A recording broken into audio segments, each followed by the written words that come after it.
The only problem with waiting late into August to do your fantasy draft is you see all the good values go. And you're seeing this right now at the wide receiver position, is that everybody's catching on to these breakout wide receivers. There's still time, and we're going through the league-winning wide receivers you've got to draft before they break out today. So just make sure to go down there, drop a like on the video, and subscribe to the channel to show your support. Before we get into the list though, I've been telling you guys for weeks to watch out for the big news I've got coming. Today is the day. Today I unveil fsroundup.com.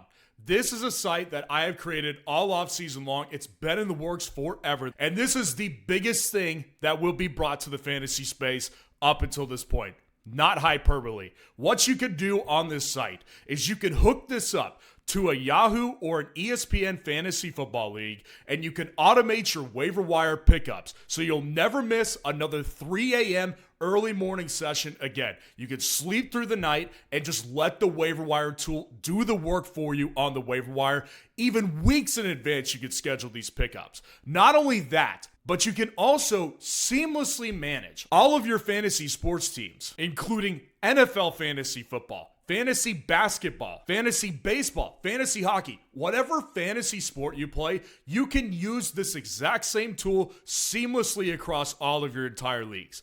This is the biggest thing that has been brought to the fantasy football space. It's never been brought to the space before. And unlike most fantasy creators who just put information behind a paywall, yeah, we're just going to give you our rankings behind a paywall, the real meat of what you're getting behind this paywall here is legitimate technology that's been developed for a long time, by the way, that provides you more value than you could ever imagine. So again, I can't wait to unveil this to you guys. It will officially be ready to go for you, my audience, late August, early September, just in time for the fantasy football season. So right now, go to fsroundup.com. There's a link in the comments, link in the description for you to go get familiar with the website itself before this drops, because it's the biggest thing that's ever happened in this space. Now let's start getting into our first couple guys right here. And the first three guys that I want to go through is Josh Downs, Khalil Shakir, and Ricky Pearsall. Now I want to talk about all three of these guys kind of at once because they all fit in a relatively similar breakout category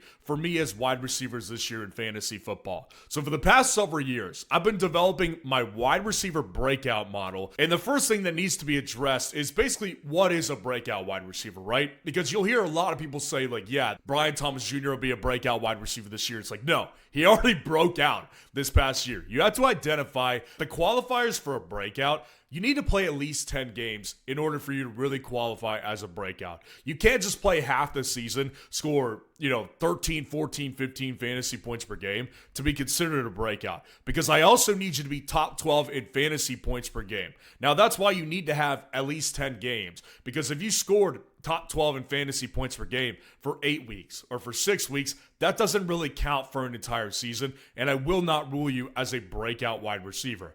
And you also need to finish at least 10 spots higher than last year's previous year finish as your wide receiver finish. So we've got some good metrics to work on here, and those are our clear identifiers for finding a wide receiver breakout in a particular season. So what you can see on the screen is a bunch of guys that I've went through since the year of 2014. We won't go through every single one of these wide receivers today. Basically, what I'm trying to get across to you is what I was looking for, right?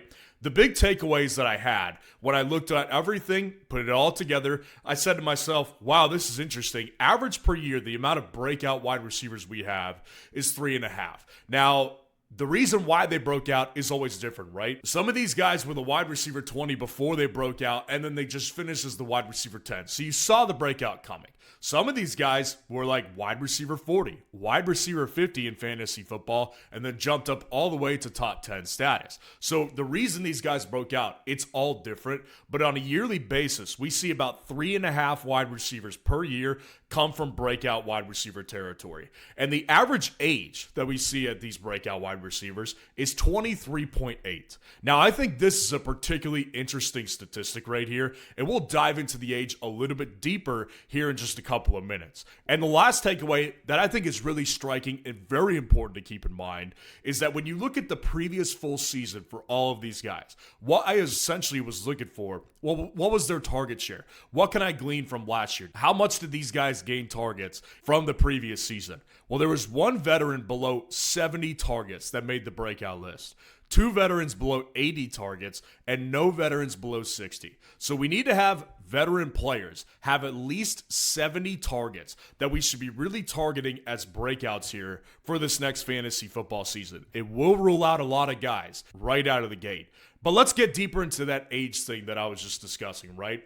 So when we're looking at the age category about breakout wide receivers here, what the interesting takeaway here, and I think it's very explainable, is that 23.7% of these wide receivers, they broke out after the age of 25. Now, at the age of 25, it's a very interesting season, right? 25, 24, but the majority of these guys, as you can see, they broke out at age 25. I wonder why that is, right? Well, 4 out of 8 of these guys who did break out at 25, they signed an extension after they broke out. So essentially, they went out, they balled, they had a great season, and then the following offseason, they went to the negotiating table, sat down, and said, pay me my money. That's exactly what happened for the majority of these guys at the age of 25. I think that's why it's very explainable that these guys, majority of the time, are breaking out before the age of 25 or right at the age of 25. Because if you don't believe that money is going to make you perform better, we're not living in the same universe. That's just a fact of life right here. So these wide receivers, a lot of these guys, I want to be looking at who's got a contract-seeking season coming up when I look at breakout wide receiver potential right here. And you can apply that to particularly guys like a Josh Downs, right? Josh Downs on the 3rd year of a 4-year deal with the Indianapolis Colts. He probably wants to perform really well for money purposes. So all of the research that I did finding a breakout wide receiver, it led me to this full list of guys that you can see on the screen that I put together as potential breakouts at the wide receiver position. Now, it's a big list. We won't go through all of them. Essentially, I just wanted to show you who all fit the category of potential breakout because I like some better than others. But right here is what I do every single year when I do this. I want to break them down into different categories here. So I broke these guys down into best values category, for example, and that's where I think all of these particular guys fit. Now, the great thing, particularly with Josh Downs, as we get into him specifically, is that Josh Downs, aside from underdog, is an elite value everywhere you're looking at him.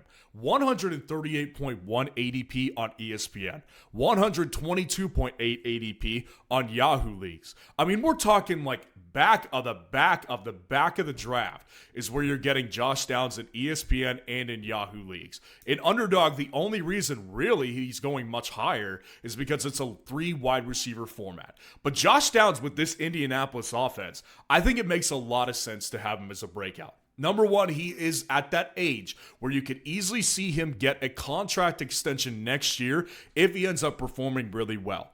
Michael Pittman is just not the same guy that we thought that he was, and Josh Downs very much so looks like the wide receiver 1 in this offense. Did not play in week 1 preseason because the team didn't want to risk losing a key starter like they didn't do with Jonathan Taylor either. Josh Downs will be the wide receiver 1 in Indianapolis. The really only problem that I could identify up to this point was that who is it going to be at quarterback? Neither of these guys are ideal in any way, shape, or form, obviously, but I do believe that Daniel Jones is the better quarterback for Josh Downs particularly than Anthony Richardson is, and I believe that's exactly what we will see from week 1 on until he starts playing bad and they need a spark. But Josh Downs, I think you can look at him as a better, more explosive Wan'Dale Robinson, who got tons of targets from Daniel Jones over the years in New York. Josh Downs is a better route runner, better athlete in general, just a better player and a better wide receiver than Wan'Dale Robinson is. To me, when you look at his last year finish in fantasy football,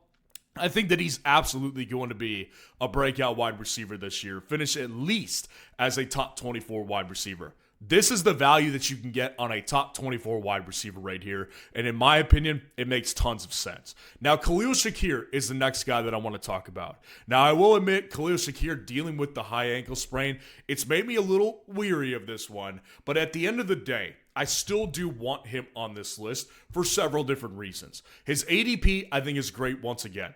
120.1 ADP on ESPN and 118.1 ADP on Yahoo. Now, the deal with Khalil Shakir, realistically, is that he's dropped an ADP since this high ankle sprain. I think he suffered it about 2 weeks ago at this point, but they're saying that he probably is going to be ready for week 1, if not week 1, week 2. Well, here's the reason that I end up liking Khalil Shakir so much. Khalil Shakir is on, obviously, an offense with the second best or third best quarterback in the NFL with Josh Allen. Now, the thing with the Buffalo Bills last year is that they didn't throw the ball nearly as much as they historically had with Josh Allen. He had like one of his least throwing attempt seasons of his entire career. If you're playing realistic statistics on this one, Josh Allen's going to throw for at least 40 to 70 more times this year, opening up 40 to 70 more targets for any wide receiver. They did not bring in any realistic competition. They got Josh Palmer? I mean, like, what are we talking about there? Essentially, what it comes down to is the Buffalo Bills are banking on a breakout season from Keon Coleman. They're banking on a breakout season from Dalton Kincaid. But it always brings me back to Mike Tyson's quote. Everyone's got a plan until they get punched in the face. And what it always brings me back to is that every single year, every NFL team has a plan in the offseason that sounds perfect. But then when you get into week 1, injuries pile up, players underperform. That's the category we could see either Keon or Dalton Kincaid or both of them fall into. And then who's going to be there to keep all those targets going? Khalil Shakir, because he was the only one who's proven on this roster right now to be able to handle 100-plus targets. So Khalil Shakir, to me, with more throwing volume from Buffalo this year, great quarterback, elite quarterback, and the only proven wide receiver in this offense right now, yeah, I'm going to take Khalil Shakir at cost because this guy finished as like a wide receiver 36 last year. I see this guy being a wide receiver 2 all day long in fantasy football. The reality is his price is so elite too. This is a breakout player waiting to happen. Now with Ricky Pearsall, I must admit with Ricky, he doesn't fit technically because of the lack of targets last year. But I'm willing to wipe this slate clean because if you don't remember, Ricky Pearsall got freaking shot last year. Like the dude missed the first, 6-7 games of last year. And when he came back, he was recovering from a gunshot wound to the chest. Like, I'm just, way more willing to wipe your slate clean than a guy who had a, pulled hammy in, week 1 of the training camp last August. Like that, those are just two different situations here. So with Ricky Pearsall, I'm willing to wipe the slate clean because this is a guy who proved a lot, particularly in the last couple of weeks in San Francisco last year. This was an offense that was reeling for wide receiver production.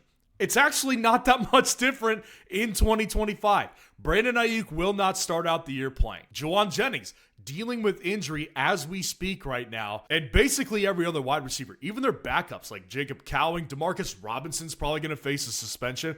Ricky Pearsall, as of this moment, is the only wide receiver that is healthy for the San Francisco 49ers, knock on wood. But with Ricky Pearsall here, this is a guy who came in with first-round draft capital with this team in San Francisco. It's also a team that Brock Purdy is being projected to be a top 10 passing offense in the NFL in 2025. And just think about the importance of their weapons in San Francisco. Christian McCaffrey, George Kittle, and cross your fingers on everybody else. Well, Ricky Pearsall looks like he could be that guy. And by the way, Kittle and McCaffrey are both prone to their own injuries as well. So with Ricky Pearsall here, with the price that you're getting him at, still very affordable on ESPN and on Yahoo Leagues. 121.8 ADP on ESPN, 110.7 on Yahoo. These are all mid-round guys that could easily fill in as dominant flexes for your team because all of these guys are at good ages. And with Ricky Pearsall in particular, we're about to see a huge uptick in his target count this season. Now, the next two guys that I want to go through here fit different categories. So I want to talk about Zay Flowers and Demario Douglas. Now, I've been all over Zay Flowers all offseason, and I've been kind of fighting with people on this one because a lot of people just say to me, well, Zay Flowers is just what he is. Like, I just don't see him breaking out. And listen, I actually can understand the skepticism on this one and the pessimism on this one because it does make sense. Like, Zay Flowers, initially for me, the first 2 years, I just kind of thought, Lamar Jackson doesn't provide much of a fantasy pie for his wide receivers in fantasy football. It all makes sense to me.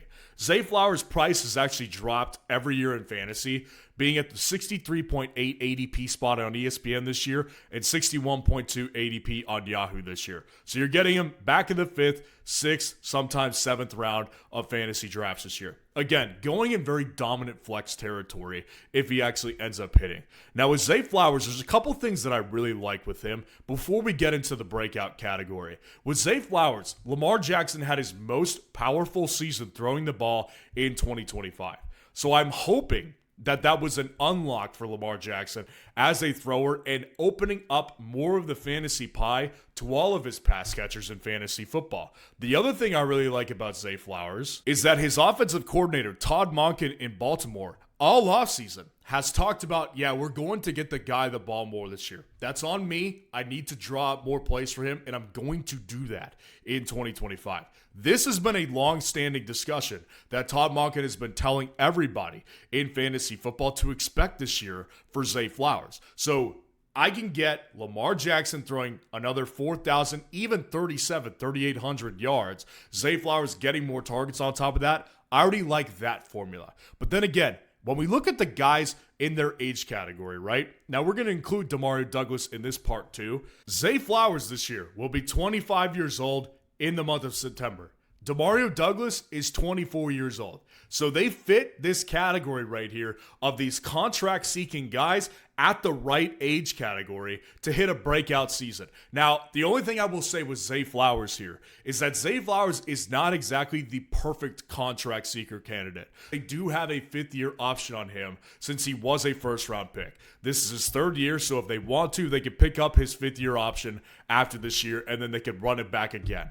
But he definitely wants to improve on his play as well, as he's talked about all offseason, not running backwards as much. So there's more commitment from him to get better, more commitment from the team to get better, and he does fit the contract-seeking category. And with Demario Douglas right here, the first thing I'll say about him is Demario Douglas is not as much of a redraft play, more of a best ball play. If you're playing best ball on Underdog, this is a pick that I would suggest you make towards the back of your draft right here. He's very, very affordable on Underdog drafts right now, and he's going undrafted in ESPN and Yahoo. So focus on his Underdog price at 148.6 ADP in Underdog drafts. With Demario Douglas, there's actually a lot of things that work in his favor, and I'm not saying that he's going to be the highest upside wide receiver. I believe he could be a flex-worthy guy, and I honestly don't rule out the potential that he could be the leading target getter once again in New England, even with Stephon Diggs there.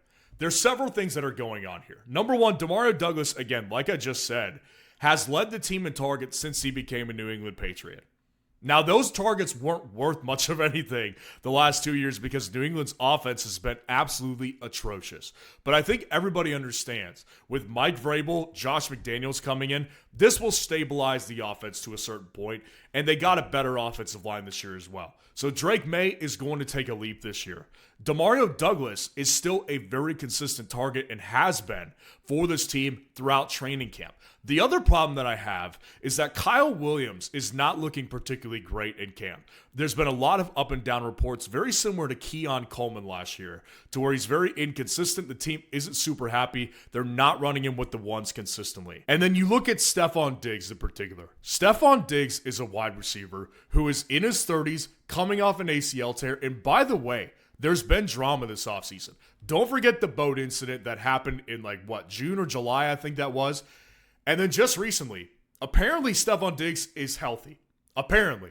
Allegedly what happened in the first preseason game is that he was a healthy scratch from the preseason game. And Mike Vrabel was asked about it on a radio show this week about why he did not play. And they gave him the out. They were like, was it just an injury decision? And he said, it was coach's decision. Kind of alluding to maybe there's some drama that we don't know about. Demario Douglas could very easily be this team's wide receiver one all over again. So to me, the best way to attack Demario Douglas in a redraft league in particular is to just wait on this one. Wait and see what happens leading up to week one with Stephon Diggs. See what Stephon Diggs' availability or his status with the team is leading up to week one.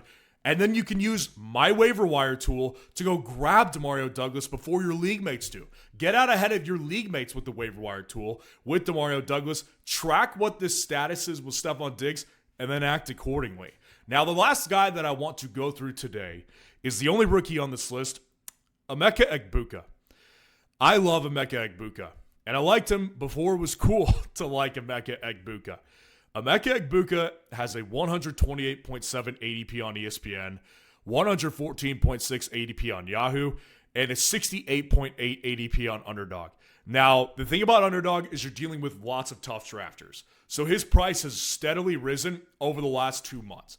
It's hard to get him at a good value. That's not the same in redraft. You can draft him on redraft, and a newsflash, I plan to draft him in all of my home redraft leagues. The thing with Emeka Egbuka that I've always discussed this entire offseason is when they drafted him, it didn't make much sense to me originally. It's like, well, they've got Mike Evans, who I would argue is a Hall of Fame player, still looked really good in 2024. Chris Godwin, before he went down with injury, still looked good in 2024 as well. So they grabbed this guy who many GMs, many coaches, many scouts regarded as one of the cleanest, most pro-ready prospects in the 2025 NFL draft. I thought something wasn't adding up there, considering they had a lot of needs on the defensive side of the ball. Things are getting a little bit more clear, and this wide receiver room in Tampa is definitely sketchier than many people think. Mike Evans, first of all, is in his 30s. Father Time could come for him at any point. Chris Godwin had an unplanned surgery this offseason for that same ankle that a lot of people didn't know about until recently.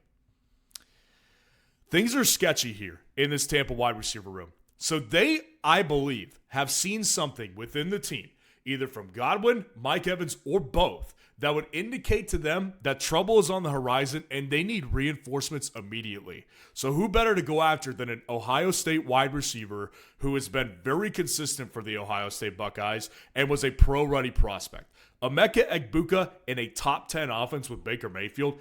Get me that draft price right there. So Emeka Egbuka, this is a wide receiver again who fits the breakout category because he's a rookie, and he's the only rookie that I plan on having be in this category of breakout wide receivers.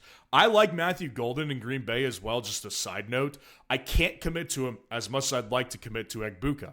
I actually think Ted McMillan's got a shot at that as well, but again, my confidence in Emeka Egbuka this year is actually through the roof. So let me know what players you're targeting in 2025 drafts. And if you want to see the draft strategy that will break your league in 2025 fantasy football, click on this video right here.